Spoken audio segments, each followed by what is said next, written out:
sunt genul de tip rațional. Adică am fost.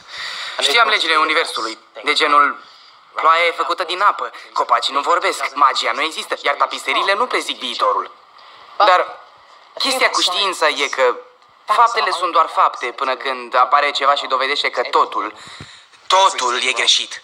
Aici, de exemplu, plouă cu cârnați. Sigur că da. Copacii sunt de fapt oameni și vorbesc și vor să-ți fure iubita. Iar tapiserile pot prezice și crea viitorul. Iar magia e reală, iar lumea e bizară. Nu știm nimic despre nimic. Sorșa e foarte înțelegătoare. E foarte... Evermore. Dar chestia asta înseamnă mult pentru ea. Iar eu nu vreau să stric asta, așa că am găsit o formulă științifică să rămânem împreună. E simplu.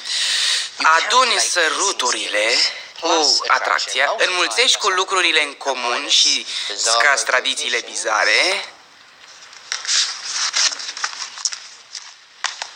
Formula asta prezice că eu și Sorșa vom fi împreună aproximativ 4 zile. Bine, dar dacă înmulțești întâlnirile grozave și adaugi părul nostru minunat, fericiți pe vecie. Dar totul se reduce la diseară. Va fi întâlnirea supremă. Lumânări, cadouri și cină pentru doi. Liniște, romantism și niciun intrus.